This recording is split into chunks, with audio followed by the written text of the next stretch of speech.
Salut, c'est Rudy et je vous souhaite la bienvenue pour ce nouvel épisode des Secrets du sport. Le but de ce podcast est de vous partager ma passion du sport et notamment de découvrir les secrets d'entraînement des champions. Qui sont-ils et que font-ils pour performer au plus haut niveau? Si vous ne me connaissez pas, je suis Rudy Koya, fondateur du site superphysique.org destiné aux pratiquants de musculation sans dopage que j'ai fondé en septembre 2009. Sur ce site, j'ai écrit des milliers d'articles, fait des milliers de vidéos et je fais des podcasts depuis maintenant plus de 10 ans avec toujours la même ligne de conduite, trouver des réponses à mes questions. Sur ce site, vous retrouvez une partie de ce que je propose, que ce soit en termes de compléments alimentaires, notamment destinés à améliorer votre santé, et bio, mais aussi une application, SP Training, des livres, des formations, ainsi que du coaching à distance. Aujourd'hui, j'ai le plaisir de vous partager ma conversation avec Mathieu Lambert du site Cyclisme Performance. Également podcasteur, il est surtout pratiquant de cyclisme chevronné, ainsi que coach de cyclisme professionnel. Suite à une récente formation qu'il a lancée et que je suis, j'avais de nombreuses questions sur sa façon de voir l'entraînement. Ai-je eu enfin mes réponses? Vous allez bientôt le découvrir. Bonne écoute. Salut Matt, t'as la forme ou quoi? Super, et toi? Ça va bien. Il fait un peu froid pour le kayak. Je dois t'avouer que je suis déjà en tenue d'hiver pour aller pagayer. Et toi, j'ai cru comprendre que tu étais en Espagne. Alors, qu'est-ce que tu fais en Espagne au soleil? Et déjà, t'es où en Espagne? Alors je suis plutôt du côté de la Costa Blanca, c'est niveau de Valence, Alicante. Ah, t'es le bas C'est un de peu l'Espagne le alors. ouais, c'est vraiment on a une météo super là depuis que j'y suis. Voilà, on est entre 25 et 30 degrés, donc c'est assez idéal.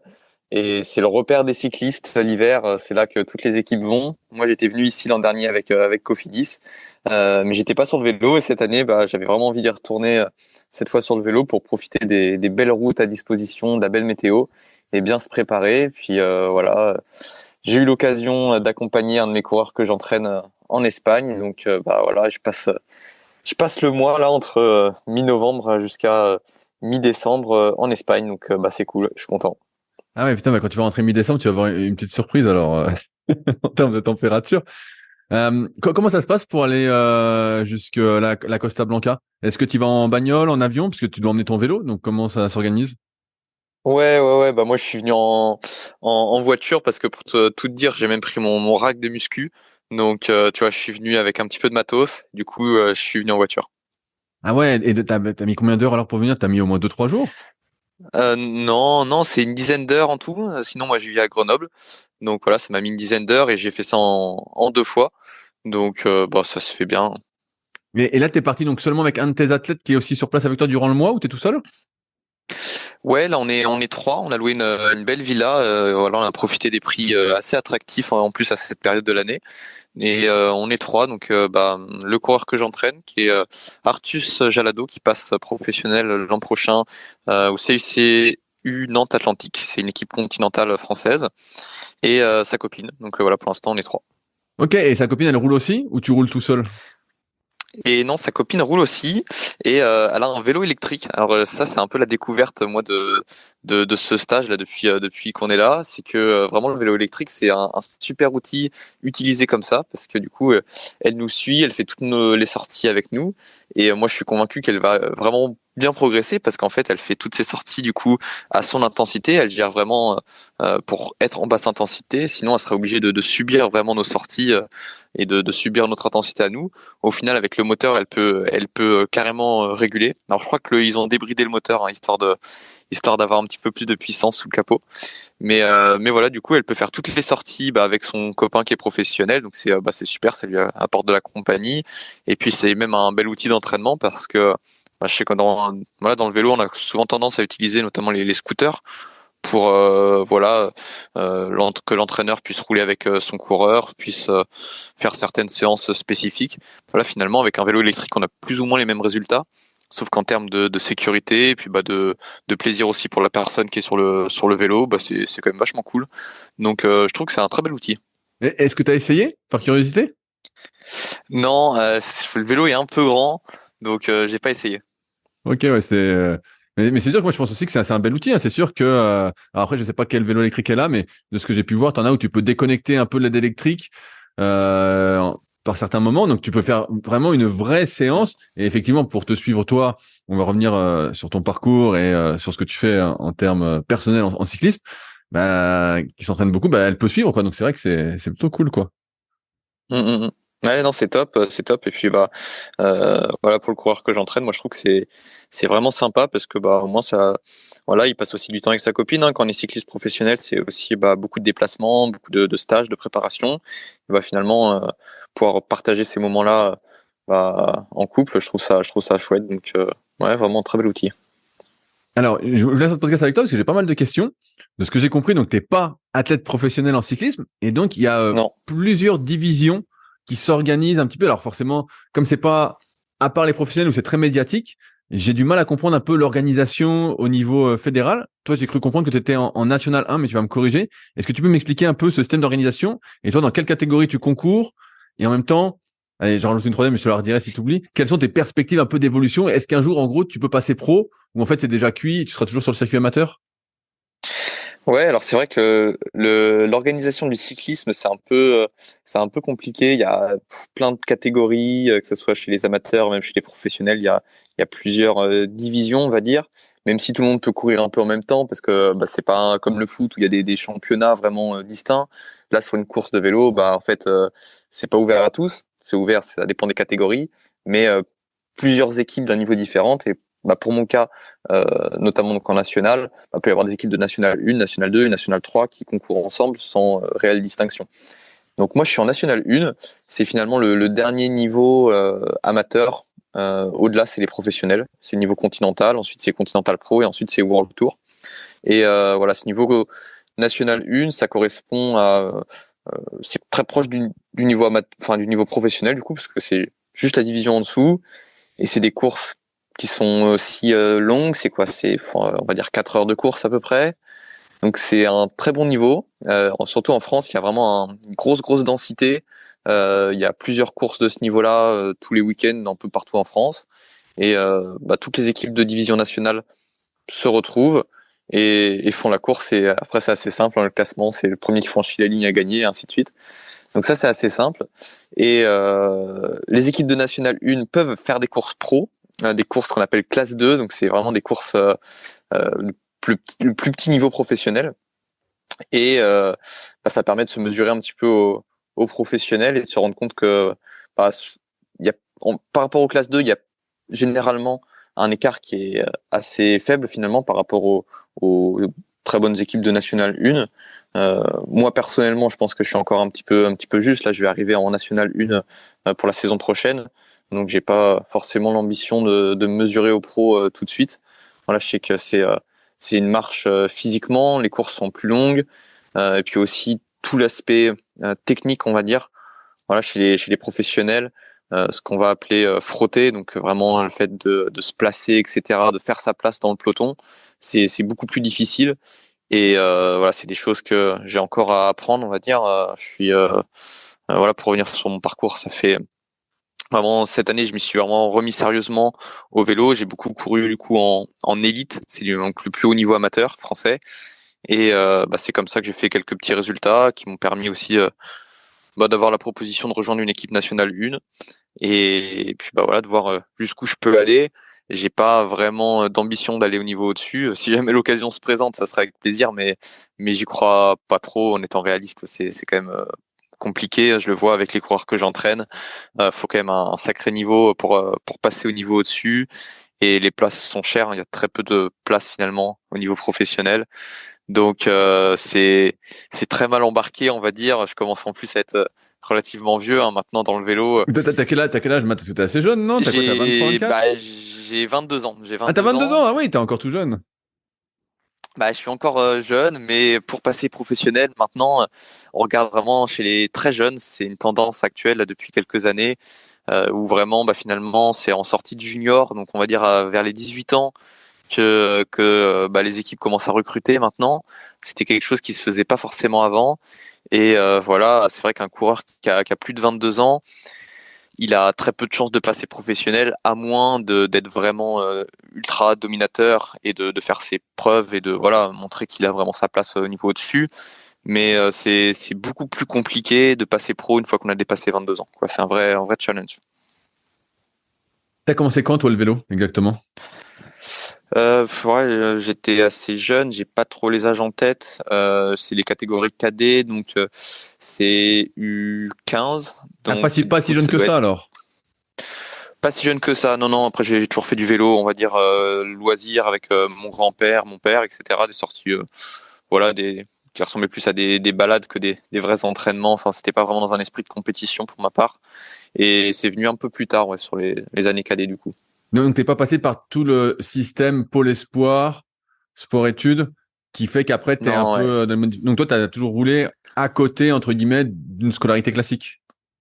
Ouais, c'est ça. Et bah du coup, c'est là qu'on se rend compte que c'est quand même compliqué en France, hein, de faire du haut niveau. Et maintenant, bah comme je viens de te dire, tu vois, les meilleures équipes World Tour vont recruter en sortie de junior, donc vers les 18 ans. Et finalement, bon bah voilà, entre quelqu'un qui est au lycée, qui va avoir finalement peut-être que le mercredi après-midi pour s'entraîner sérieusement, bah, c'est quand même compliqué de rivaliser face à certains qui sont en emploi du temps aménagé. Et pour moi, ouais, c'est une vraie problématique. Je pense que c'est toute une question aussi de voilà d'organisation, enfin au niveau français, au niveau sociétal finalement, pour avoir ouais peut-être des journées aménagées autrement. Enfin c'est un petit peu compliqué, mais laisser en tout cas plus de place au sport. Parce que voilà aujourd'hui, moi je trouve que quelqu'un qui est pas en structure, c'est quand même compliqué de se distinguer à moins d'avoir un gros talent. Mais encore une fois, bah, si tu passes professionnel à 18-19 ans, tu as intérêt d'avoir quand même fait un petit peu de volume avant, parce que sinon, bah, tu te retrouves à faire vite fait des saisons. Voilà, dans le vélo, on peut parler en termes de kilomètres sur une année, à faire peut-être plus de 20 000 kilomètres par an, ça c'est certain.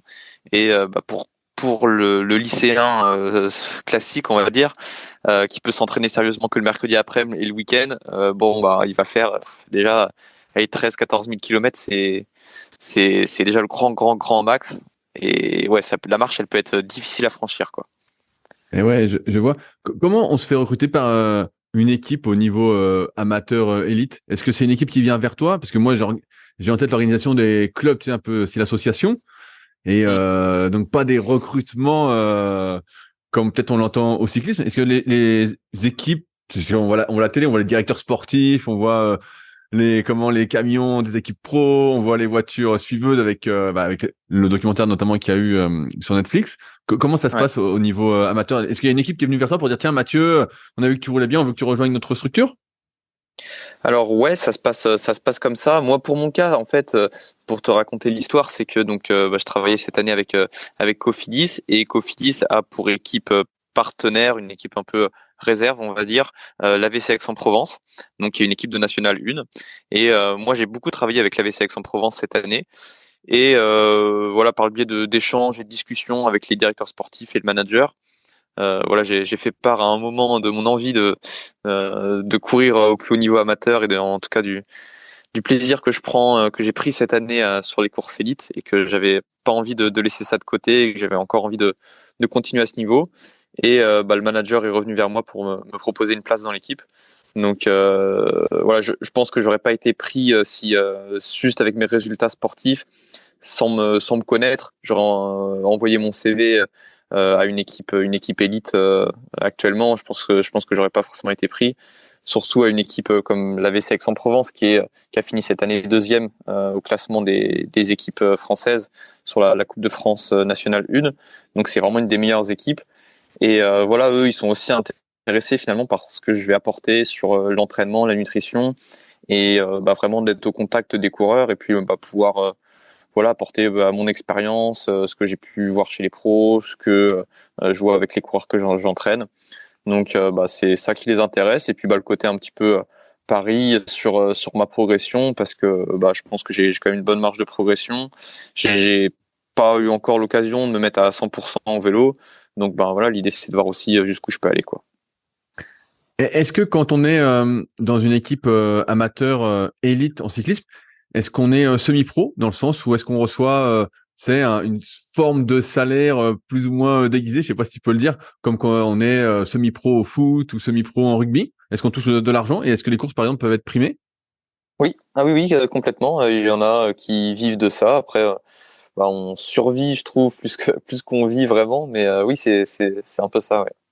Ah ouais, donc tu peux quand même Donc t'es en quatrième division, en gros, si je résume bien. Et donc, t'as des personnes qui peuvent vraiment en vivre. Parce que tu vois, je compare par exemple à ce que j'ai pu voir passer récemment dans la presse. Ça, il y a une cycliste féminine qui était professionnelle, qui a arrêté sa carrière parce qu'en fait, c'était pas du tout viable. En fait, Hmm. en D4 hommes, tu peux t'en sortir, quoi. Ouais. Ah oui, oui, clairement, complètement. Il y en a même qui s'en sortent assez bien finalement, parce que bah, les courses sont bien primées. Et puis bah ouais, si le club derrière les finances et pour recruter une bonne voilà, un leader d'équipe, on peut vraiment vivre en amateur, quoi. Ok. Ah bah ça, c'est intéressant. Ah ouais, donc tu parlais de ton rôle au sein de Cofidis, que tu travailles avec eux. Qu'est-ce que tu faisais pour Cofidis? Alors c'était dans le cadre de mes études. Moi, je terminais ma licence STAPS, donc voilà, j'avais commencé par un stage avec eux, et puis enfin l'idée c'était de les accompagner, d'apporter mes connaissances sur le testing physio. C'était quelque chose qu'ils faisaient pas du tout, d'encadrer des coureurs du coup de l'AVC Aix-en-Provence, donc de l'équipe réserve de l'équipe Cofidis, et voilà euh, d'engranger de l'expérience et de découvrir aussi le niveau professionnel. Et est-ce qu'il y a des choses qui t'ont particulièrement marqué au niveau professionnel que tu n'imaginais pas? De tête comme ça, non, non, non, c'est des grosses structures. Enfin, c'est que c'est assez impressionnant, parce que bah voilà, quand on part en stage l'hiver là en Espagne, bah ouais, tout de suite sur le premier stage de décembre par exemple, l'équipe Cofidis réunissait aussi ses équipes féminines et handisport, et ça représente, je me souviens plus le nombre de personnes, mais en comptant les coureurs et le staff, c'était peut-être 60 personnes qui étaient réunies. Donc c'est quand même impressionnant, et c'est peut-être ce qui est le plus impressionnant. On était dans le même hôtel que l'équipe Jumbo au mois de décembre dernier, et bah ouais, c'est vraiment eux, c'était encore un niveau au-dessus quoi en termes de staff, etc. Ils avaient leur propre camion cuisine, même en stage de décembre. Ils avaient donc bah, les cuisiniers. Ils avaient vraiment un staff qui était très impressionnant. Donc ouais, je dirais que c'est surtout ça chez les pros qui est impressionnant. Alors qu'en niveau amateur, toi, dans ton équipe, le staff, c'est quoi? Est-ce que vous avez, c'est pareil, je pense à des documentaires que j'ai pu voir, au niveau pro, bah, chacun a plusieurs vélos, il y a plusieurs mécanos. Est-ce qu'il y a ça aussi au niveau amateur? Oui, dans une moindre mesure, quoi. Mais oui, oui, dans le principe, c'est un peu la même chose, mais vraiment pas avec peut-être pas 10 fois moins de budget, mais presque, quoi. Donc oui, au lieu d'avoir 3-4 vélos, on a un vélo. Bah il y a généralement un mécano qui est salarié, au moins. C'est vrai que c'est le minimum, je dirais. Il y a peut-être deux DS qui sont salariés à temps plein, et après le reste, c'est souvent des vacataires, quoi, des personnes qui sont là un week-end par mois pour aider l'équipe, quoi. Comme quoi, des kinés, des ostéos, des choses comme ça? Ouais, ouais, ouais, mais j'ai enregistré un podcast justement avec un ostéo, enfin un kiné plutôt, pardon, de l'équipe Arkea. Là, c'est un podcast qui sortira sur cyclisme performance bientôt, et qui bah, a commencé chez les amateurs justement, et puis il expliquait que bah, c'était un très bon moyen de commencer et de découvrir un peu le monde du cyclisme, parce que bah, un kiné dans une équipe pro ou dans une équipe amateur, finalement, c'est pas quelqu'un qui va faire que de la kiné, c'est quelqu'un qui va faire aussi passer des bidons, bah, préparer les bidons, conduire la voiture pour du départ à l'arrivée. Enfin, il y a plein de missions annexes, on va dire, et du coup qui s'apprennent très bien chez les amateurs. Donc ouais, c'est le type de profil qu'on peut retrouver. Aujourd'hui, tu disais que tu es coach et puis maintenant tu es athlète. Est-ce que c'était un de tes objectifs en passant par STAPS de devenir coach de cyclisme, entre guillemets? Ou est-ce que ça s'est imposé un peu à toi? Ouais, ça s'est fait assez naturellement en fait. C'était l'objectif, on va dire, quand j'étais au lycée. Après, je me suis rendu compte aussi que bah, chez les professionnels, par exemple, bah, il y a beaucoup de coachs qui ont en fait un doctorat, donc c'est quand même pas rien. Je me suis rendu compte ce que c'était un doctorat, et ouais, c'était pas forcément ce qui m'attirait. Et voilà, je savais pas exactement qu'est-ce que j'allais vraiment pouvoir faire, parce que bah, finalement, c'est pas si évident que ça, hein, de vivre en étant coach de cyclisme. C'est pas si simple. Donc je savais pas trop vers quoi m'orienter. J'étais très intéressé par le sport santé aussi. Voilà, moi en junior j'ai eu une grave blessure, une grosse chute. Donc finalement j'ai découvert le sport santé, la mobilité, j'ai découvert plein de choses. Je trouve ça super intéressant. Donc je je m'imaginais m'orienter là-dessus. Et au début, donc moi, quand j'ai créé mon podcast, il s'appelait pas Cyclisme Performance, c'était le podcast en équilibre santé et performance, quelque chose comme Ah ça. ouais, ok. Ah putain, mais j'ai pas connu cette époque-là. Et ouais, c'était vraiment au tout début parce que j'ai reçu peut-être un ou deux coachs APA, donc en activité physique adaptée. Voilà, je savais pas trop vers quoi m'orienter. Et en fait, je recevais aussi des coachs en cyclisme. Et tout de suite, il y a eu un vrai engouement dans le monde du vélo parce que c'est vrai que c'est par rapport à mon podcast quelque chose qui se faisait pas tant que ça finalement. On n'entendait pas les entraîneurs des équipes professionnelles, les chercheurs, tout ça. On les entendait pas vraiment et du coup, il y a eu tout de suite un bel engouement. Et moi, on m'a aussi fait les retours comme quoi je posais des questions pertinentes, etc. Et que ouais, c'était intéressant à écouter. Donc, je me suis lancé à fond dans le vélo sur l'entraînement. C'est là que j'ai renommé le podcast et que là, clairement, j'ai commencé à avoir des demandes de coaching, tout s'est un petit peu accéléré. Puis ça s'est fait naturellement en fait, quoi. Justement, sur cyclisme performance, au début, tu étais seul et Ouais. promis, après, on reparle de sport. Mais j'ai l'impression que l'équipe s'est agrandie, que maintenant vous êtes trois ou quatre. Euh, comment s'est fait un peu cette histoire d'association C'est ça, ouais. On est trois associés, donc avec Maxime Frémaux et Rémi Dutch. C'est deux personnes que j'ai reçues sur mon podcast. Du coup, au début de mon podcast, et le feeling est très très bien passé. On est toujours resté en contact. Et puis un moment où j'ai eu peut-être un peu plus d'ambition, je dirais, avec cyclisme performance, envie que ça se développe, envie de créer du coup aussi des articles, de créer plein d'autres choses que je pouvais pas assumer tout seul. J'en avais aussi un petit peu marre des podcasts. Enfin, j'avais envie de faire autre chose. Et vu que j'étais toujours en contact avec ces deux personnes, là, Rémi et Maxime, on s'est naturellement proposé de faire des choses ensemble, d'écrire des articles, de faire des podcasts ensemble. Donc voilà, ça a commencé comme ça, assez simplement, sans vraiment d'ambition particulière, quoi, juste échanger et puis créer du contenu. Et puis moi j'ai commencé aussi à créer des formations en ligne du coup et c'est là que ça s'est un petit peu accéléré parce que ça a très bien fonctionné, il y a eu vraiment beaucoup de retours positifs et vraiment on nous a fait le retour comme quoi c'était quelque chose qui manquait un petit peu dans le monde du vélo pour continuer à se former, se mettre à jour sur tout ce qui peut se faire à l'étranger, enfin ou voilà vulgariser les connaissances scientifiques qui sont créés tous les jours en fait finalement, donc ça évolue très très vite et c'est là qu'on s'est dit qu'il fallait qu'on continue sur cette piste là et du coup on en arrive là aujourd'hui à être donc trois associés, avoir du coup aussi des coachs en freelance, en prestataire, chez qui on renvoie des coureurs qui nous font des demandes de coaching. Et voilà, ces coachs-là, on les sélectionne vraiment, on va dire sur le volet, quoi. C'est des personnes qu'on connaît, on sait comment ils travaillent, qu'on suit nos formations, etc.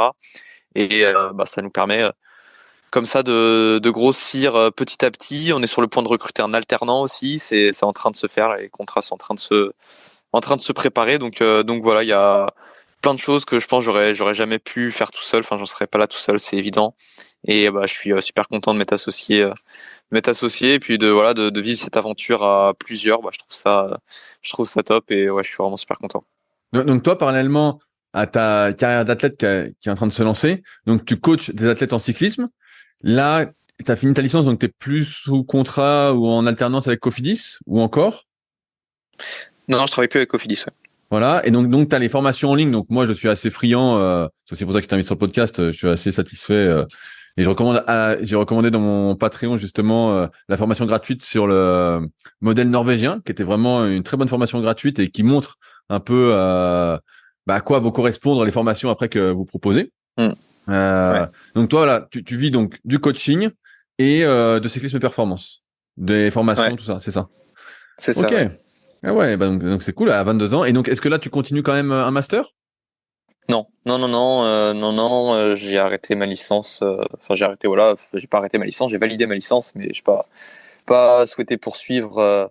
J'aurais bien aimé faire une thèse, mais voilà, l'étape master m'intéressait pas trop. J'étais déjà arrivé un peu à épuisement, on va dire, du système universitaire et enfin même des études en général. Voilà, j'ai commencé très tôt en fait à me professionnaliser Ma première année de licence, j'étais en service civique dans le club de Grenoble, le GMC 38. Ensuite, j'ai été salarié chez Sport Testing, qui était donc une start-up à Grenoble. Ensuite, j'ai commencé du coup à développer le cyclisme performance, commencé à travailler un peu avec Cofidis. Donc en fait, j'ai eu un pied très tôt dans mon monde professionnel et moi c'est ça qui me passionne, c'est vraiment de faire des choses. Et ouais, j'étais un petit peu arrivé au bout de voilà créer des dossiers, passer un temps, une énergie folle pour créer pour le voilà pour les profs finalement que deux personnes vont lire ce que je vais faire un dossier où je vais passer des heures et des heures à rédiger pour pour quand même pas grand chose. Donc ça voilà, j'avais besoin d'arrêter les études. Allez, on revient sur l'entraînement maintenant que je sais presque tout de toi d'un point de vue professionnel. Tu viens de sortir, et c'est aussi pour ça que je t'ai contacté, euh, une sorte de formation, mais je sais pas si j'appellerais ça une formation, mais tu as sorti un produit d'information numérique où tu vas partager tes entraînements, ta planification, tout ce que tu vas faire au long de la saison pour progresser. Et donc là, tu as déjà sorti 3 vidéos sur le mois d'octobre. Donc là, on est en novembre, donc bientôt la vidéo, normalement à la fin du mois. Hum. Et donc, j'avais pas mal de questions par rapport à tout ça. Moi, je suis hyper friand de justement ce genre d'informations parce que souvent, tu as accès à l'entraînement des professionnels et pas des bons amateurs. Et donc, forcément, les professionnels, comme tu l'as dit en introduction, c'est souvent les personnes les plus douées, même s'il y a eu beaucoup de travail, tout ça. C'est celles qui ont commencé très tôt, qui ont eu le bon environnement, les bons encadrants, qui avaient du potentiel, tout ça. Et donc, c'est difficile de c'est intéressant de regarder ce qu'elles font, et c'est aussi en ce sens que j'ai ce podcast Secret du Sport, mais j'aime bien voir aussi ce que font les bons amateurs, et jusqu'à quel niveau ils vont. Et donc j'avais des questions par rapport à ton entraînement, sans trop spoiler ce que tu vas nous partager au fil des semaines. Euh, j'ai pu voir que tu organisais ta saison, notamment en cycle d'entraînement, avec des priorisations. Tu sais qu'aujourd'hui, il y a toujours ces débats autour de l'entraînement polarisé, de l'entraînement pyramidal, de l'entraînement au seuil. Euh, Et est-ce que pour toi, rien que là-dessus, sur ces différentes organisations d'entraînement, il y a une réponse juste en termes de performance en cyclisme sur route? Comment ça? Je comprends pas trop ta question. Oui, c'est après le format de cycle. Enfin, je sais pas si tu veux préciser un petit peu. Ouais, je la précise. Euh, il y a différents modèles de planification qui existent. Et toi, dans ce que j'ai pu voir, tu organises ton entraînement en cycle. Mais pour l'instant, Mm. vu que c'est un peu le début, j'ai pas pu bien comprendre comment tu organisais ces différents cycles. Et au fil de tes newsletters que j'ai pu suivre aussi, qui sont gratuites, que tu envoies tous les samedis, j'ai reçu ce matin, euh, j'ai pu voir que, a priori, il n'y avait pas de modèle meilleur qu'un autre. Et donc moi, je me demandais que toi, dans ton expérience personnelle, est-ce que tu avais remarqué un modèle qui marchait mieux sur toi? Et si oui, comment tu organisais, on va dire, le développement des différentes qualités, par exemple de ton seuil 1, de ton seuil 2, de ton sweet spot, de l'amélioration de ta vitesse critique sur 5 minutes, etc., etc. Est-ce que tu vois mieux ma Ouais, question? ouais, je vois bien où tu veux en venir. Bah, c'est vrai que voilà, il y a finalement la planification de l'entraînement. On peut la théoriser dans tous les sens, faire voilà plein de plans, plein de théories, etc. Et au final, on se rend compte que il y a des choses importantes, mais que ouais, dans le détail le choix de l'exercice exact, l'ordre des cycles, etc. Finalement, ça fait pas forcément une très très grosse différence sur la progression finale si on regarde à long terme. Après, si on regarde à plus court terme, il y a des choix de planification à faire en fonction de ce qu'on prépare, en fonction des courses auxquelles en fait on va participer.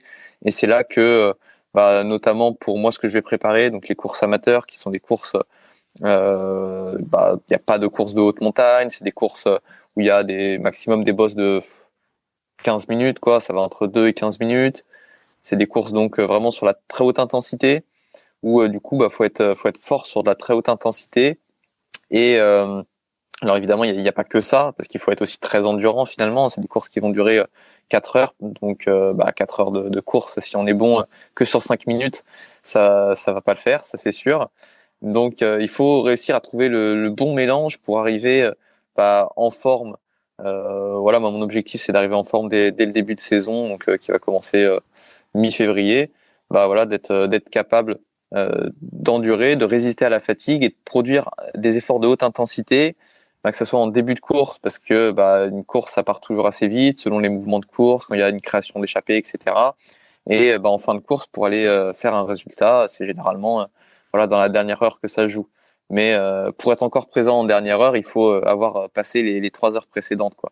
Donc moi, je pars toujours du principe de développer ce qui est le moins spécifique en premier, et puis plus on se rapproche de l'événement cible, travailler ce qui est plus spécifique.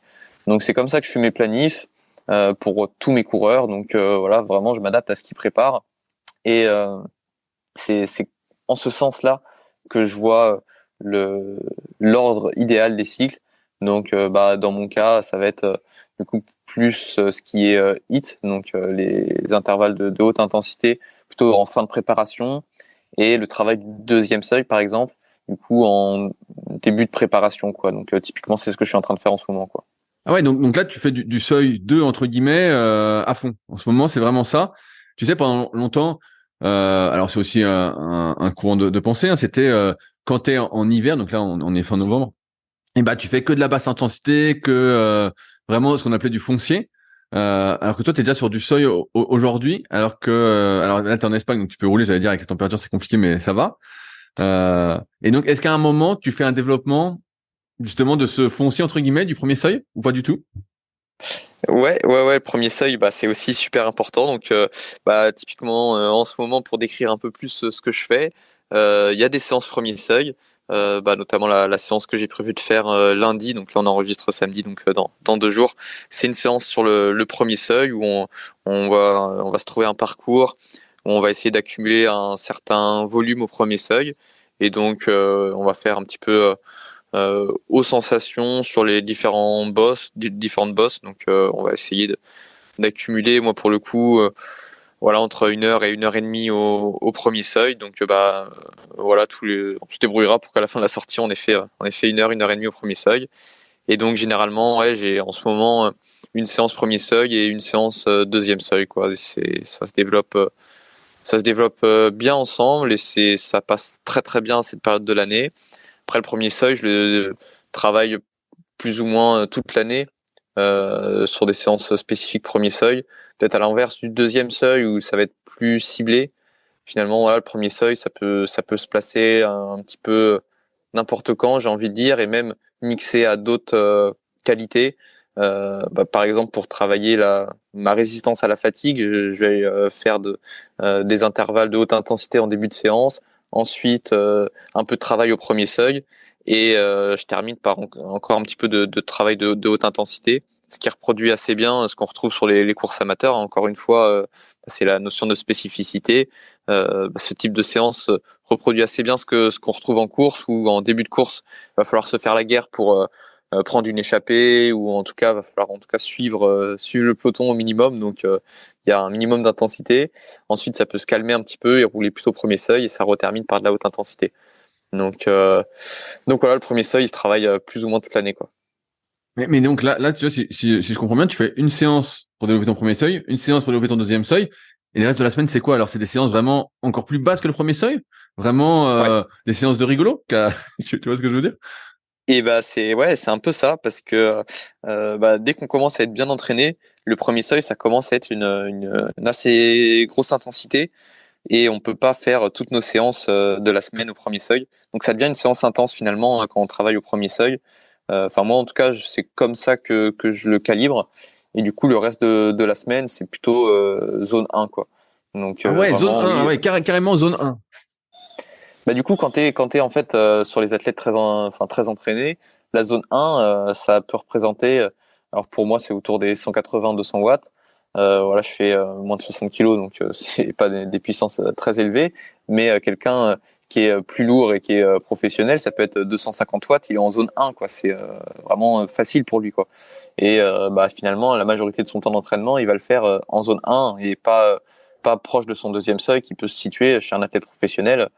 C'est, je dirais, minimum 300 watts, quoi. Donc forcément, on peut pas faire tous les jours 4 heures à 300 watts, quoi. Qu'est-ce que tu travailles quand tu es en zone 1, concrètement? Est-ce que C'est rajouter du volume pour rajouter du volume parce qu'on comprend que sur le long terme, le volume d'entraînement, comme tu l'as montré sur les 3 premières vidéos, avait augmenté et c'était une bonne partie de ce qui expliquait tes progrès. Est-ce que c'est vraiment pour rajouter du volume parce que le volume fait la différence à terme, ou est-ce qu'il y a d'autres choses qui expliquent tout ce volume en zone 1? Parce que c'est vrai que moi, ça me surprend un peu que ce soit vraiment, tu vois, en fait, tu fais une petite balade, quoi. Bah ouais, c'est un petit peu ça et c'est l'avantage d'être en Espagne et d'avoir du beau temps pour faire de la balade, c'est quand même plus agréable. Après bon, c'est quand même des sorties où voilà, je dirais pas que c'est balade non plus, mais c'est quand même de la très basse intensité et finalement, bah, en fait le volume de contraction musculaire qu'on va avoir, par exemple, enfin, je pense au niveau mitochondrial, aux adaptations qu'on va pouvoir développer parce que va y avoir un certain flux de calcium, par exemple, bah, qui est nécessaire pour la contraction musculaire. Et ce flux de calcium, il peut déclencher derrière des adaptations physiologiques au niveau de la biogénèse mitochondriale, donc la création de nouvelles mitochondries ou l'amélioration du contenu mitochondrial, donc tout ce qui est enzymatique. Et ça, c'est des adaptations qui sont sur le papier presque infinies. On peut progresser continuellement avec l'accumulation du volume. Au niveau mitochondrial, il y a voilà plein de choses qui se développent. Au niveau cardiaque, il y a aussi pas mal de choses qui se développent, même si c'est voilà, une fois qu'on est bien entraîné, je dirais que le système cardiaque évolue moins que au niveau mitochondrial. Mais ouais, clairement, c'est un assez bon retour sur investissement. Bien sûr, faut avoir le temps, mais quelqu'un voilà, qui a entre guillemets tout le temps disponible pour s'entraîner, bah, faire du volume en zone 1, ça reste très efficace, quoi.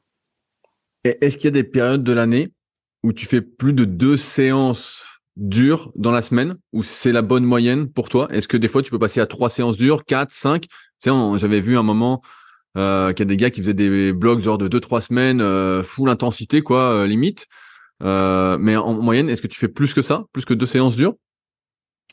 Alors en moyenne non, mais on peut se servir que ça soit du coup chez les cyclistes amateurs ou professionnels, enfin les très bons sportifs amateurs du coup, enfin les très bons cyclistes amateurs qui vont avoir accès, donc comme moi, à des courses par étapes. Et en fait, une course par étape, ça peut aller de 2 jours à 5, 6 jours. Et bah, si on fait 6 jours de course, finalement c'est un petit peu le même principe que bah, les blocs de hit où on va pouvoir faire 6 séances intenses dans une semaine. Voilà, c'est un peu la même chose. Et donc en fait, on va se servir de ces courses-là comme des blocs de hit, c'est-à-dire que derrière il faut un minimum de récupération, mais ça fait vraiment franchir des paliers. Et bah, c'est ce que j'ai envie de voir de mon côté, notamment parce que j'ai jamais eu l'occasion de faire des vraies courses par étapes.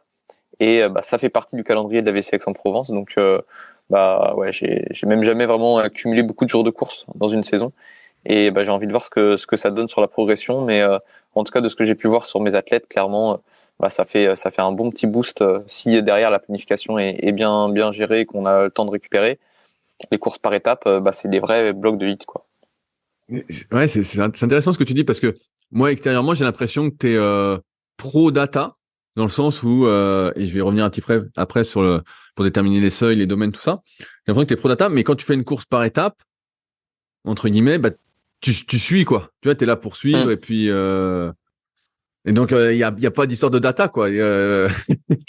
J'imagine que tu suis pas des data, tu suis jusqu'où tu peux. Et Ouais. effectivement, ça fait un gros bloc de hit parce que tu es souvent au-delà de ce que tu pourrais faire peut-être tout seul grâce à l'aspiration, grâce à l'émulation, tout ça. Donc, tu vois, Hmm. ça te sort vraiment le mot qu'à la mode, de ta zone de confort. Et malgré tout, ça te permet de progresser. Alors, ma question, c'est, est-ce que finalement, trop se préoccuper des data est un frein à la progression? Tu vois, j'ouvre une grosse porte. Ah, c'est vrai que c'est une très grosse porte, une grande question, je dirais. Un frein à la progression, je pense pas. C'est vraiment un outil et il faut le voir comme quelque chose qui est là pour nous aider, nous aiguiller. Mais voilà, ça aura pas le même impact sur tout le monde. Il y en a, bah voilà, une fois qu'on a acquéri pas mal d'expérience, finalement, bah, on peut se détacher un petit peu des datas et puis voilà, on se connaît bien, on sait ce qui fonctionne, on a compris les bases. Finalement, après, c'est l'entraînement. J'ai envie de dire que c'est pas très compliqué, hein. C'est que des grands principes voilà qu'on va appliquer. Donc, on peut se détacher des datas. Après, on peut s'en servir, bah, du coup, soit en première approche pour bah voilà, comprendre les bases, comprendre la répartition des intensités, la basse intensité, la récupération, comment travailler au seuil, etc. Et puis on peut s'en détacher et on peut essayer aussi de s'en servir vraiment comme vecteur de progression quand on a atteint un certain niveau et que ça devient difficile de progresser en faisant un entraînement, on va dire, plus classique, un entraînement classique, hein, suffira, en se détachant des datas, suffira pour atteindre un certain niveau. Ça, j'ai pas de doute là-dessus. S'il est bien conduit, il y a pas de souci. Mais voilà, à partir d'un moment, si on veut vraiment optimiser les choses, je pense que c'est quand même compliqué de se délaisser des datas. Voilà, en cyclisme, on peut utiliser notamment la puissance. C'est quand même un formidable outil. C'est énormément de data, mais c'est vraiment un formidable outil pour planifier, pour suivre les progrès et s'entraîner vraiment de manière qualitative en respectant certaines zones, même si tout ça est un peu, voilà, j'ai envie de dire que c'est presque virtuel, quoi. C'est vraiment, il y a une logique. Après, voilà, il y a une limite aussi à ce qu'on peut faire dire aux data. Voilà, la physiologie, etc. La biochimie, c'est extrêmement complexe. Et voilà, des fois, on peut surinterpréter peut-être, je pense, certaines datas, alors que voilà, ça peut avoir un intérêt pratique, mais je pense qu'il faut aussi avoir du recul sur ce qu'on interprète, parce que voilà, on peut vite se perdre et voilà, être trop dépendant des datas, être trop persuadé que on va avoir X effet en faisant X choses au millimètre et que dès qu'on change un petit peu, ça fonctionne pas du tout. Voilà, c'est beaucoup de nuances et c'est pour ça que ouais, on peut s'y perdre et en ce sens-là, ça pourrait être un frein à la progression. Donc voilà, tu vois la réponse que je te fais un petit peu dans tous les sens. Ouais, non, mais Mais je comprends bien. Et donc, je vais te pousser encore un petit peu. Donc, il y a une séance que tu as analysée dans ta formation où tu fais 4 fois 15 minutes à 280 watts. hmm, Et dans cette vidéo, tu expliques que c'est important de respecter justement ces données. Et donc, moi, je te pose la hmm. question. J'ai pas la réponse, mais peut-être que toi, tu as plus d'expérience que moi sur le sujet. Donc, c'est pour ça que je te la pose. Euh, Qu'est-ce qui a le plus de sens pour améliorer ton deuxième seuil? Est-ce que c'est de faire 4 fois 15 à 280 watts tout seul ou de faire 4 fois 15 en gros avec tes partenaires d'entraînement, des membres de ton équipe, et en fait finalement ça te fout à 300 watts tout le long.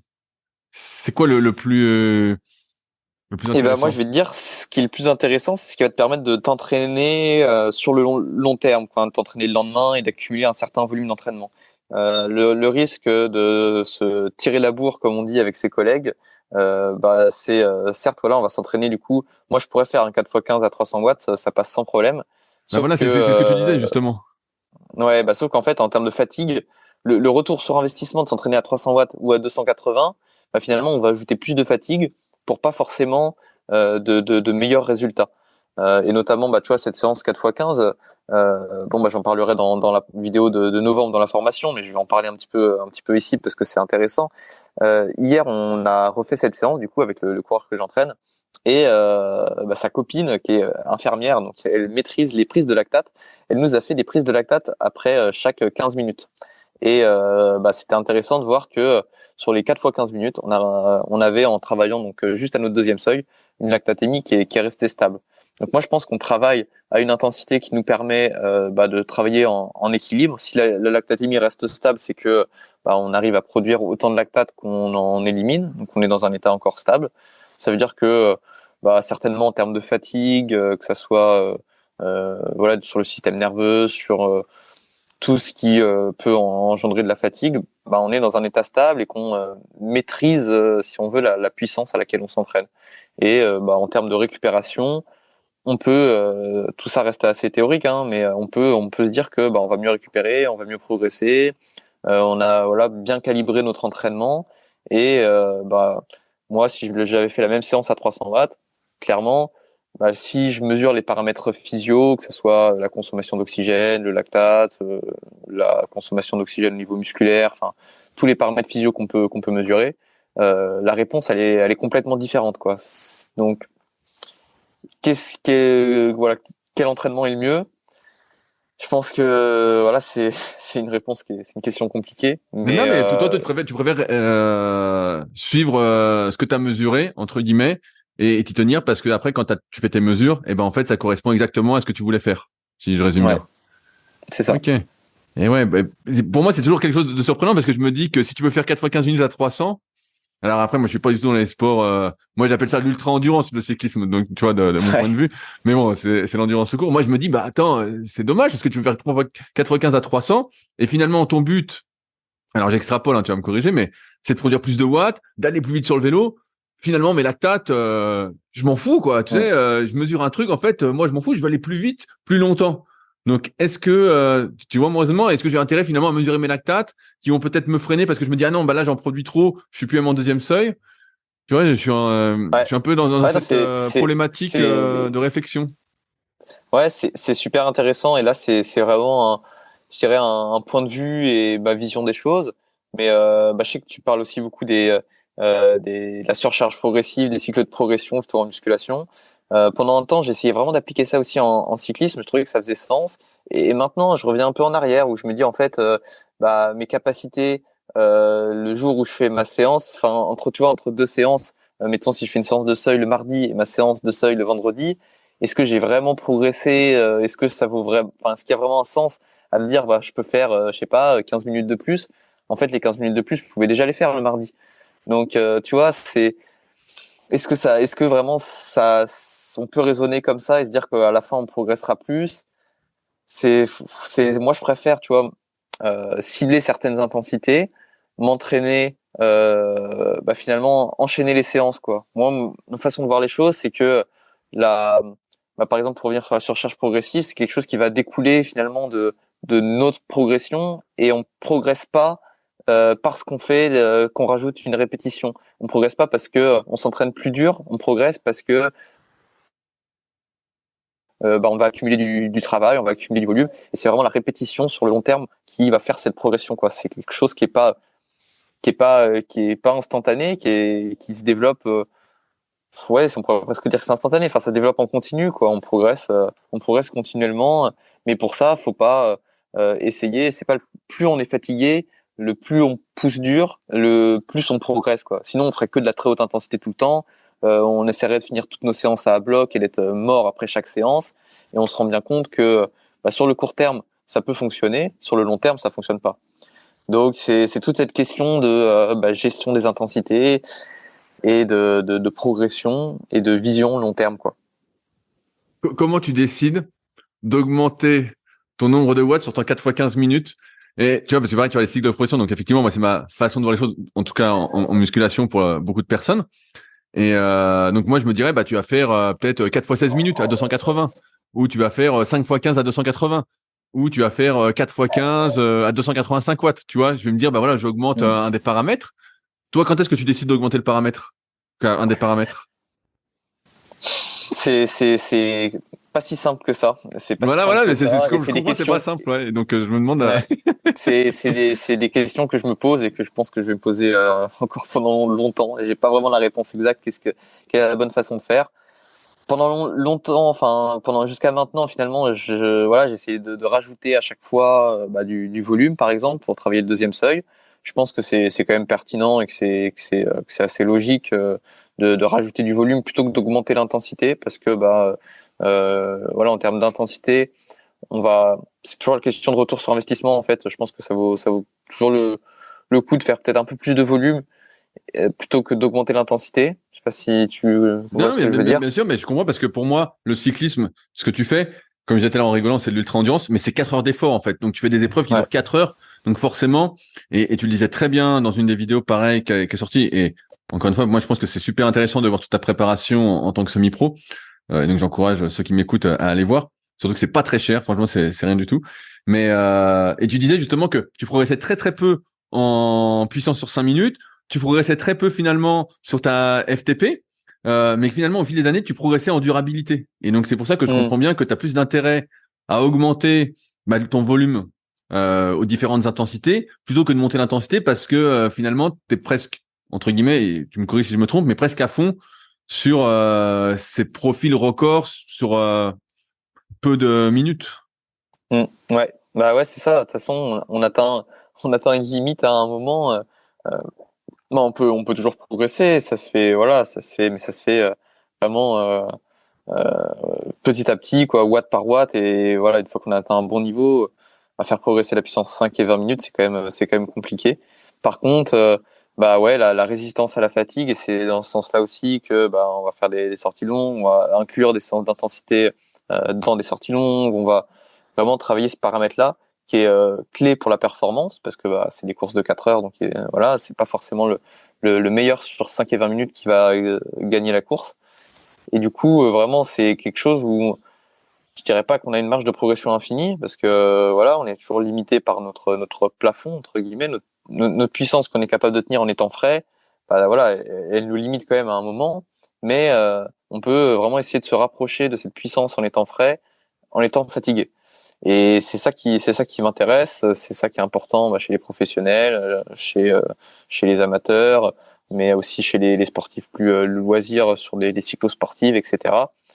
Le cyclisme, on pourrait considérer que c'est de l'ultra-distance, hein, en effet, une épreuve de 4 heures, enfin c'est de l'endurance qui compte, quoi. C'est ça qui va être primordial pour la performance. Et je sais plus où est-ce qu'on voulait en venir, Non, non, mais que en fait, mais t'as plus d'intérêt à augmenter ton volume aux différentes intensités qu'à en augmenter l'intensité, parce que finalement, au bout d'un moment, et ça me permet de lancer mon autre question, bah t'arrives un peu au bout de tes capacités de puissance sur 5 et 20 minutes, sachant qu'elles sont pas déterminantes pour la perf. Et tout à l'heure, tu parlais des capacités cardiaques, où à un moment, t'arrives aussi, entre guillemets, un peu à ton max, mais que d'un point de vue local, d'un point de vue mitochondrie, bah, tu pouvais toujours progresser. Et donc, je me demandais si tu avais vu des papiers sur le sujet, ou pareil, si tu as des retours d'expérience, étant donné que j'ai 15 ans de plus que toi, jusqu'à quel âge tu peux développer ces facteurs locaux qui, bah, tu vois, en kayak, il y avait eu tout un papier là-dessus de Myriam Paquette qui avait fait une thèse vraiment intéressante qui montrait que sur 1000 mètres en kayak, donc c'est un effort qui dure 3 minutes 20 jusqu'à 4 minutes en gros, en moyenne, et bah, c'était cette endurance locale, ce développement de la VO2 locale, moi j'appelle ça, qui était vraiment le plus déterminant, plus que les capacités globales. Et donc, je te pose la question, jusqu'à quel âge on peut développer ce système local? Est-ce que tu as vu des choses passer pour me rassurer et rassurer ceux qui nous écoutent peut-être, qui sont peut-être plus vieux encore que moi? bah, ça dépend de point de départ, en fait, tout simplement. Quelqu'un, voilà, je pense comme toi que tu as sûrement encore de la marge à ce niveau-là parce que bah, tu es relativement frais dans les sports d'endurance, on va dire. Mais quelqu'un qui fait beaucoup de sports d'endurance depuis ses 10 ans, forcément, au bout d'un moment, voilà, quand il arrive vers ses 30 ans, ça commence à décliner, quoi. Ça commence à Ah ouais, décliner. ok. Donc, bah, écoute, tu pourras écouter le dernier podcast que je viens de sortir, Oui, que j'ai j'allais enregistré avec, l'écouter justement. Je l'ai vu juste avant. T'en as fait la pub sur LinkedIn là sur l'athlète master. J'allais voilà. écouter. Ouais. Et donc, bah, c'est d'un point de vue scientifique, à partir de 35 ans, on considère que la performance décline, quoi. Donc, l'athlète master, ça serait voilà à partir de 30-35 ans, quoi. Ah, t'es sympa toi comme gars. C'est Euh, scientifique. je te pose une autre question. Tout à l'heure, on parlait d'oxygénation musculaire, donc de mesures, notamment avec tout ce qui est MOXIE et apparenté, de mesures de lactate, la fréquence cardiaque, de mesures de la respiration, des seuils ventilatoires. Est-ce que toi, il y a une méthode en particulier que tu utilises plus que les autres pour déterminer tes seuils? Je sais que les lactates, ça m'a l'air d'être ce qu'il y a le plus pratique, le moins coûteux, même si c'est voilà. Et est-ce que toi, tu vas vers justement la prise de lactate ou tu as d'autres méthodes où tu les couples toutes pour essayer de comparer et voir quelle est la meilleure méthode parce que tu n'as pas encore décidé? Bah, j'ai quand même bien décidé. Moi, je suis très lactate hein, pour le coup. J'ai jamais vraiment expérimenté les seuils avec l'oxygénation musculaire. J'ai pas mal expérimenté les seuils ventilatoires et j'ai beaucoup expérimenté les seuils lactates et clairement je me rends compte que les seuils lactates c'est ce qu'il y a de pour moi de plus cohérent, de plus fiable. Enfin voilà, j'ai vraiment construit ma méthodologie autour de ça finalement. Donc voilà, il y a plein après il y a plein de façons de faire et je pense qu'il n'y a pas forcément une bonne réponse et selon finalement bah, pour parler des seuils, l'échelle à laquelle on regarde, la méthode qu'on va utiliser, bah, on va trouver des seuils différents. Est-ce que il y en a un qui est plus vrai qu'un autre, sachant qu'en réalité un seuil c'est pas un point précis, il n'y a pas vraiment de transition d'état à un autre, c'est plus une phase de transition et bah, selon la méthode qu'on va utiliser on va pas forcément placer cette phase de transition au même endroit. Donc moi j'ai vraiment basé ma méthodologie sur le lactate et clairement c'est ce que je trouve le plus cohérent. On arrive voilà à faire des mesures sur le terrain, on arrive vraiment voilà comme tu dis c'est relativement accessible. Enfin, en tout cas c'est je pense l'outil le plus accessible à ce niveau-là pour les mesures de seuil physio. Et j'ai jamais eu de mauvaises surprises. Voilà, c'est toujours assez cohérent et on apprend. Enfin, moi, j'apprends toujours des choses quand je fais des seuils sur les coureurs que j'entraîne, des choses que je vois pas autrement. Et moi, j'y trouve un vrai intérêt. Je trouve que en tant qu'entraîneur, j'apprends des choses et ça me permet derrière de mieux aiguiller l'entraînement, de bien cibler certaines intensités, de comprendre un profil aussi. Et pour l'athlète, c'est aussi très intéressant parce que ça lui permet de mettre des chiffres sur des ressentis, sur certains voilà certaines zones de travail par exemple, sur la basse intensité, sur le seuil, etc. Parce que voilà, on pourrait essayer de se débrouiller sans les mesures de lactate. Hein. Enfin, on peut le faire. Ça, j'en suis convaincu aussi qu'on peut faire sans. Mais c'est pas pareil. C'est beaucoup plus. On met pas de chiffres précis. Alors, on pourrait aussi débattre de l'intérêt de mettre un chiffre précis. Mais moi, je trouve que c'est intéressant dans l'aspect motivationnel d'avoir un chiffre précis, de s'y tenir, etc. Voilà, je trouve que ça fait sens. Les mesures que je fais font sens aussi. J'arrive vraiment à évaluer des progrès sur, c'est ce qu'on disait, hein, tu vois, sur 5 minutes, 20 minutes, par exemple, on va pas beaucoup progresser. Par contre, sur les seuils, par exemple, ce que je mesure au lactate, on peut vraiment voir de vrais progrès. Et ça, c'est super encourageant pour les athlètes parce que ils peuvent voir que voilà, il n'y a pas que la haute intensité qui compte. Ils peuvent évaluer leur progrès finalement sur presque toutes les intensités. Et moi, je trouve que c'est super important parce que ça permet derrière de comprendre l'intérêt de la basse intensité, de voir que ce qu'on fait ça sert pas à rien. Enfin, ça s'inclut vraiment dans la vision long terme que j'ai aussi avec mes athlètes. Enfin, c'est tout un système finalement qui en découle, quoi. C'est pas juste un test physio qui va me donner un seuil et puis voilà, après derrière j'en fais pas grand chose. Non, c'est vraiment finalement ma philosophie entre guillemets qui est basée là-dessus, quoi. Et tu contrôles ça tous les combien? Alors, cette prise de lactate et aux différents seuils?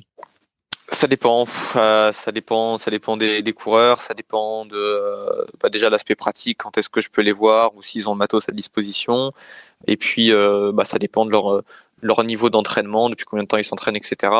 Voilà, un athlète qui est très entraîné et qui est, par exemple là, on va faire un test en reprise d'entraînement, on va dire en première partie d'hiver, un autre test peut-être en saison. Enfin voilà, on va faire 2-3 tests dans l'année. Et puis, je dirais que ça peut suffire.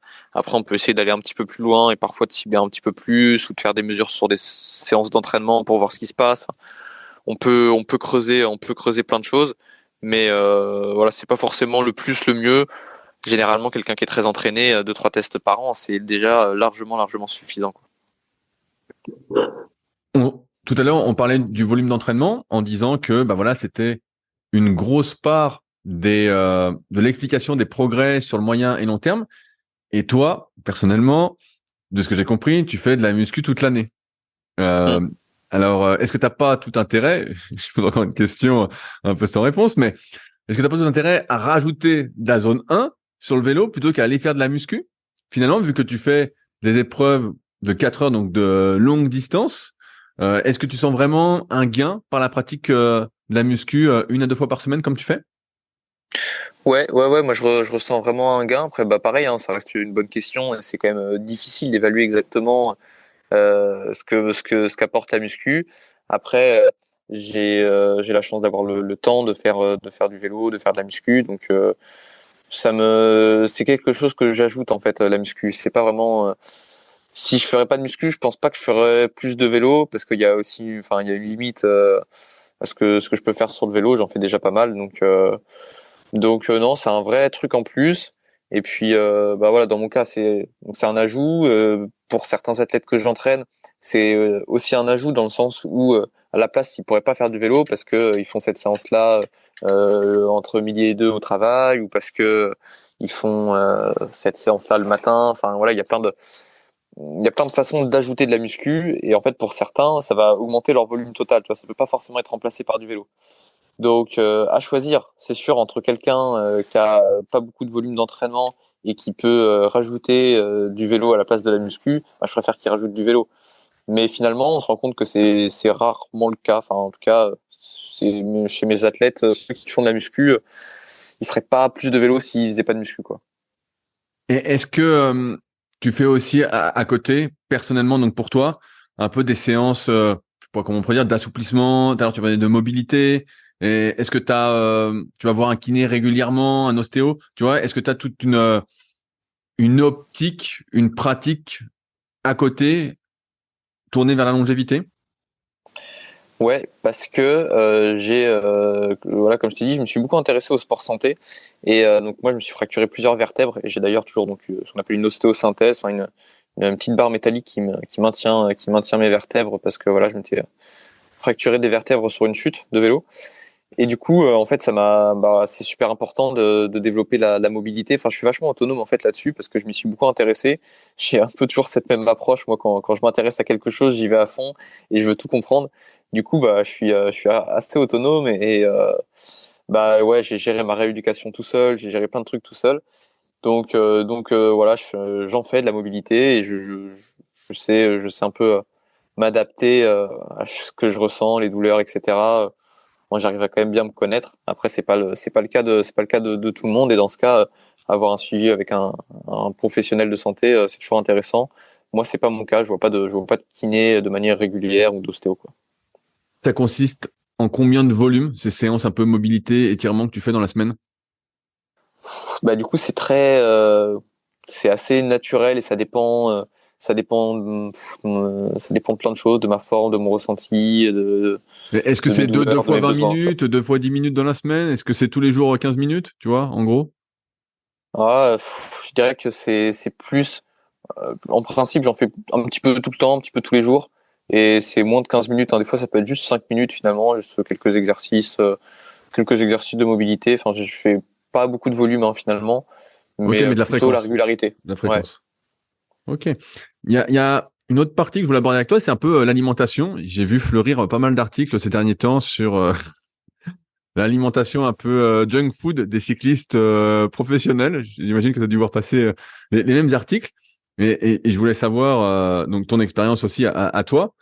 Est-ce que c'est vraiment comme ça que ça se passe quand tu t'entraînes, donc avec tout ton volume d'entraînement, donc je donne un chiffre, tu fais autour de 20 000 kilomètres par an. Est-ce que tu manges Mm. plein de saloperies pour atteindre tes totaux caloriques pour pas maigrir et rester en forme, en plus d'une alimentation saine à côté? Ou en fait tous ces articles sont un peu exagérés pour vendre du rêve à la majorité? Ouais, c'est une très bonne question. Et alors, je dirais pas que je mange plein de saloperies. C'est toujours une question de nuance, mais évidemment, pour moi, ce qui est ça en fait pour un sportif de haut niveau qui va faire beaucoup de volume, c'est pas forcément de manger des légumes, c'est de manger en fonction de ses besoins, tu vois. Donc, une fois que cette case-là est remplie, donc atteindre ses besoins, parce que sur le long terme, c'est ce qu'il y a de plus important pour la santé métabolique, endocrinienne, vasculaire, santé osseuse. Enfin, vraiment, il y a plein de choses qui se dégradent si on est en déficit énergétique chronique, donc sur le long terme. Donc ça, c'est, je dirais, le plus important.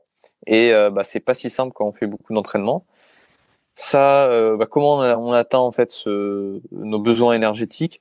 Je dirais qu'il y a une base qui doit être saine, c'est super important. Donc, bah, pour mon cas personnel, ça va être quand même des aliments assez riches de base, donc très souvent des œufs, des abats aussi, donc du foie par exemple qui est très riche, des germes de blé, de la levure de bière, des choses comme ça qui sont assez riches.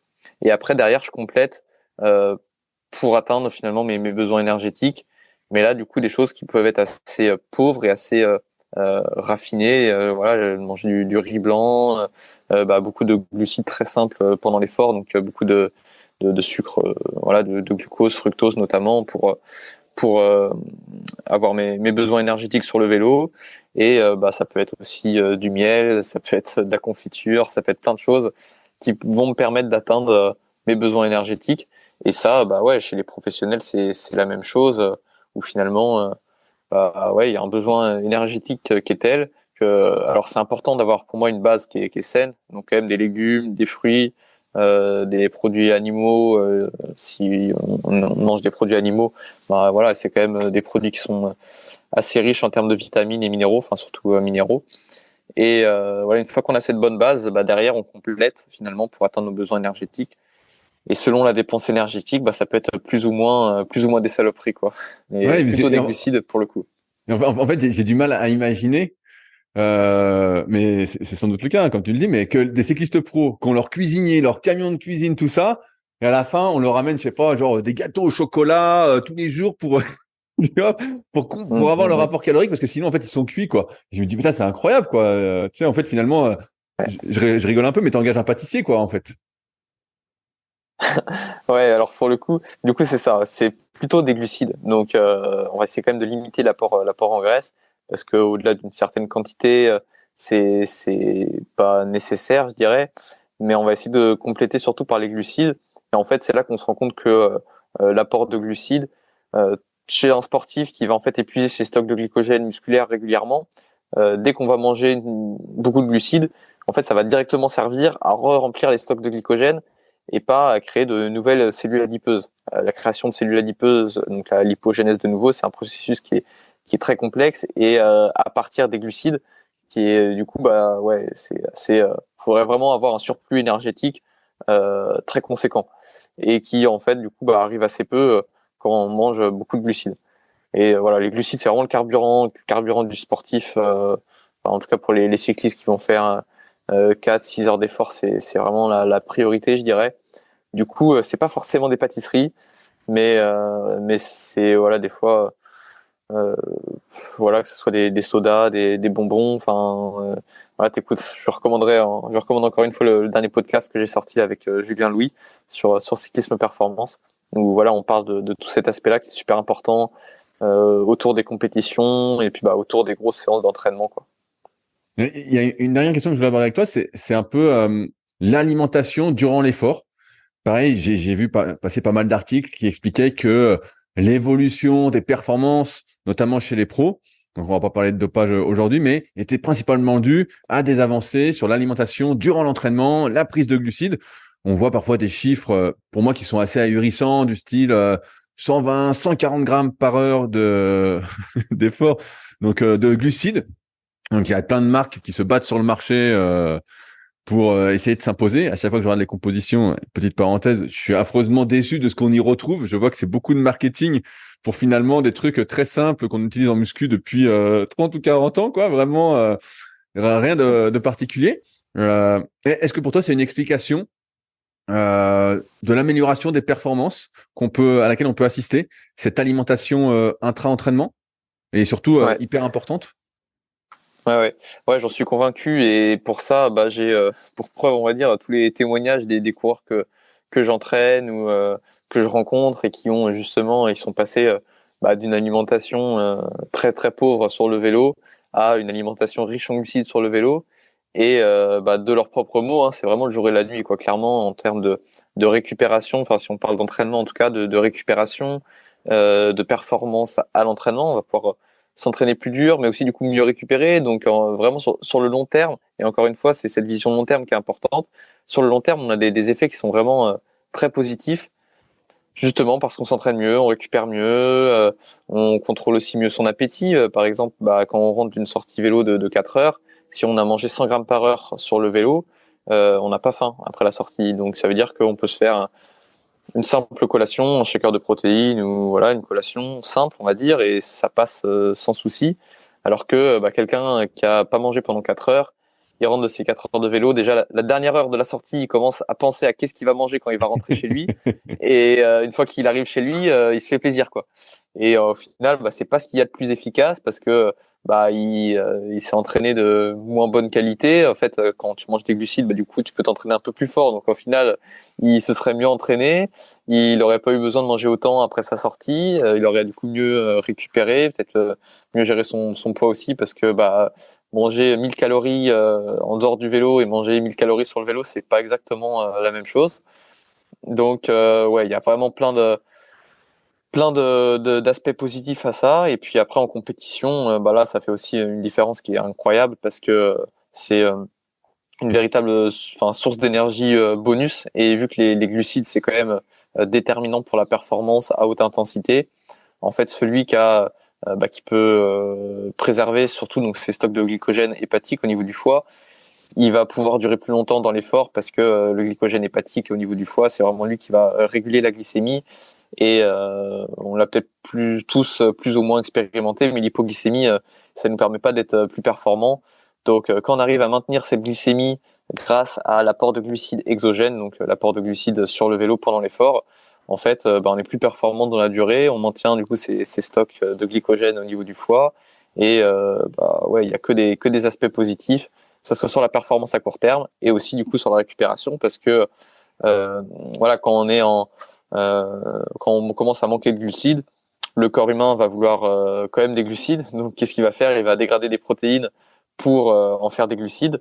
Et si on dégrade des protéines, ça vient pas de nulle part, ça vient de nos muscles. Et du coup, forcément, en termes de récupération, c'est plus du tout la même histoire, quoi. Donc, je trouve que c'est très bonne explication à la progression. Évidemment, il y a pas que ça. L'aspect matériel, c'est de la folie, hein, la progression. Est-ce qu'on peut avoir comme gain de performance sur le matériel, la position, l'aéro, etc. Mais l'aspect nutrition est, oui, pour moi, archi important. Comment on détermine la dose de glucides qu'on doit prendre durant l'effort? Voilà, ça s'individualise en fonction de l'épreuve, en fonction de nos capacités digestives. Hein, c'est quelque chose qui s'entraîne. C'était une des formations gratuites que j'ai faites aussi sur cyclisme performance, qu'on appelle le gut training, l'entraînement de l'intestin. Donc c'est pas une réponse si simple que ça en final. C'est pas le plus de glucides possible et c'est pas si simple. Globalement une bonne fourchette, mais en vrai ça dépend vraiment de. Allez, fais-nous une petite généralité. Mais allez, si on est à 80 grammes par heure déjà c'est bien. Généralement ça sera rarement pas assez, mais ça sera pas trop non plus. Donc 80 grammes par heure c'est bien déjà si on attend ça. Bon, après, c'est une très bonne base, quoi. J'arrive au bout de mes questions, Mathieu. Est-ce que y a des sujets que tu voulais aborder qu'on n'a pas abordés? Ah non, je pense qu'on a abordé pas mal de choses. J'ai pas de chrono sous les yeux. Je sais pas depuis combien de temps on parle, mais je sais pas. je pense qu'on a fait un bon petit tour. Ouais, un peu plus d'une heure, je sais pas trop. Mais donc, s'il y en a qui veulent te retrouver et suivre un peu ce que tu fais, le plus simple, j'imagine, c'est Cyclisme Performance. Ils tapent ça et puis ils tomberont sur le site, les formations, les articles. Donc, ouais. Donc voilà, en tout cas, j'ai hâte de suivre ta planification et de voir comment tu vas progresser, comment tu vas organiser tout ça. C'est vrai que, comme je disais, c'est hyper intéressant pour moi, amateur de l'entraînement, qui s'entraîne, tu as entendu mes questions, qui se posent des questions souvent sans réponse, hein, dont on n'aura peut-être jamais les réponses. Mais en tout cas, ça va être intéressant à suivre. Et puis, je tiens à te remercier encore une fois de ton temps et puis de ton travail que je suis donc assidûment et qui nourrit également donc mes réflexions. Merci Rudy, ça me fait vraiment très plaisir. Voilà, tu le sais, hein, ça fait longtemps que je te suis aussi, donc c'est un honneur pour moi d'avoir pu échanger avec toi et de passer sur ton podcast que j'écoute aussi. C'est un excellent podcast, donc encore merci Rudy. Et puis on se tient au jus de toute façon. Voilà. Ça marche. Salut à tous. Si vous êtes encore là, c'est sans doute que l'épisode vous a plu. Dans ce cas, je vous invite grandement à m'aider à faire grandir ce podcast en mettant une note de 5 étoiles et un commentaire d'encouragement sur l'application de podcast où vous l'écoutez et plus particulièrement sur l'application podcast d'Apple. N'hésitez pas également à le partager sur les réseaux sociaux, je vous repartagerai avec plaisir. Cela m'aidera d'autant plus à accueillir les meilleurs athlètes et spécialistes français de l'entraînement grâce à la crédibilité que vous me donnerez. En attendant, je vous souhaite un bon entraînement et à la semaine prochaine.